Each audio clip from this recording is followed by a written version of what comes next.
নেসেস্তার হালুয়া বানাবো, এই জন্য আটাটা ভালো করে রুটির যেরকম গোলা এভাবে গোলায় পুরা এক বল পানি দিয়ে ভিজিয়ে রেখেছিলাম। একটু পর পর এইভাবে নেড়েছি, তারপর লাস্টে যে এটা বেরিয়েছে এটা হচ্ছে পুরা রাবারের মতন, এটা ফেলে দিতে হবে। আর এই যে ঘন দুধের মতন ওই ময়দা থেকে বেরিয়েছে আর কি, ওই যেটা বাইর হয় রাবারের মতন ওটা ফেলে দিতে হয়, ওটার ভিতরে আর কোনো কিছুই থাকে না। পরেতে আমি ফুড কালার অ্যাড করেছি, যে যে কালার দিতে পছন্দ করেন। আমার কাছে এই অরেঞ্জ কালারটাই বেশি ভালো লাগে, এই জন্য আমি বরাবরই অরেঞ্জ কালারটাই ইউজ করি। ঘি দিয়েছি পরিমাণ মতন, হালুয়া মানেই তো ঘি, আর 2টা শুধুমাত্র এলাচ দিয়েছিলাম। এরপর ওই যে চিনি আর ময়দা গলিয়ে রাখা যেটা, ওটা দুটোটাই একসাথে এর ভিতরে ঘির ভিতরে দিয়ে অনবরত নাড়াচাড়া করতে হবে আর ঘি দিতে হবে। যে যেমন ঘি খেতে পছন্দ করেন, হালুয়াতে তো বেশি ঘি দিলে ভালোই লাগে ঘি হালুয়া খেতে, এই জন্য আমি একটু বেশি পরিমাণে হালুয়া দিই। কালারটা দেখেন অসাধারণ কালার আসছে, একদম পুরো পারফেক্ট হয়েছে। হাফ কেজি ময়দাতে আপনাকে 1 কেজি চিনি দিতে হবে, তবে এর মিষ্টিটা একদম পারফেক্ট হয়। তারপরে যে আমি লাস্টে নামানোর আগে হাত দিয়ে একটু দেখলাম যে হাতে লেগে যাচ্ছে না, তার মানে এটা হয়ে গিয়েছে। এবার এটাকে যে ট্রের ভিতরে দিব, ট্রেতে আগে ঘি দিয়ে রেখেছিলাম, সুন্দর করে এটা সাইজ করে নিচ্ছি। যে যেভাবে মোটা রাখতে স্বাচ্ছন্দ্য বোধ করেন, আমি একদম পাতলাও রাখি না, খুব বেশি মোটা সেটাও করি নাই। এত ভালো লাগে আমার এই হালুয়াটা বানাতে, খুব দ্রুত হয়ে যায়। আর চুলায় দেওয়ার সাথে সাথে নাড়াচাড়া দিতে দিতে এটা ঘন হয়ে যায়। তারপরেও নাড়াচাড়া একটু করতে হয়, তা না হলে যদি ভালো করে না শুকায় খেতে ভালো লাগে না। পরে উপর থেকে আমি বাদামের গুঁড়া সব দিয়ে দিয়েছি। কালারটা এত সুন্দর আসছে মাশাআল্লাহ, এমনি দেখতে আরও বেশি সুন্দর লাগছে। পরে খেলাম, এত টেস্ট হয়েছে, অসাধারণ মজা। আজকে আমি কাটলি বরফি অথবা কটকটিও বলতে পারেন, যে যেটা বলতে স্বাচ্ছন্দ্য বোধ করেন আর কি। তো এটার জন্য আমি 2 কাপ সুজি নিয়েছি, যতটুকু সুজি ততটুকুই আমাকে চিনি নিতে হবে।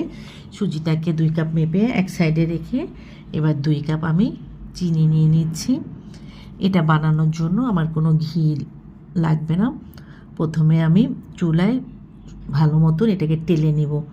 অনেকে টালে না, আবার হচ্ছে অনেকে হালকাভাবে, আমি একটু ভালোভাবে টাললে সুজির একটা সুগন্ধি বাইরে হয়, ওটা আমার কাছে ভালো লাগে।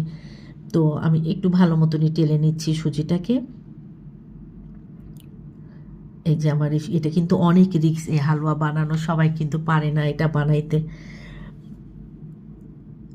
এই যে আমি সুজিটাকে টেলে নিয়েছি, অনেক মানে অনেক রিস্ক। একটু যদি 19-20 কিছু হয়ে যায় তাহলে এটা কিন্তু কটকটিটা বা কাটলিটা বানানো যায় না।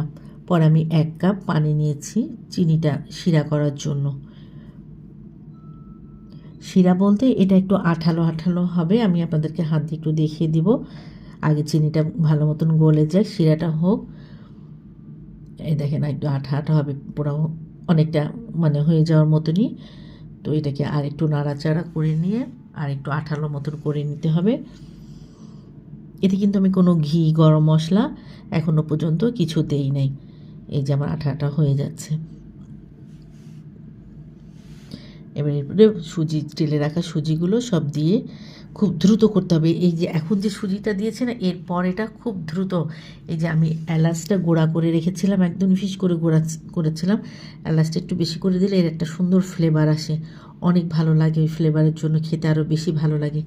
এটা আবার বেশিক্ষণ রান্না করা যাবে না, যেহেতু অল্প পানি দিয়ে শিরা করতে হয়। তো এই যে তাড়াতাড়ি নামাই দিয়ে, আর এই যে প্লেনটা করার জন্য একটা মগের পিছনে আমি ঘি দিয়েছিলাম, আর যে পাত্রের ভিতরে বসিয়েছি ওতে হালকা করে একটু ঘি লাগিয়েছি।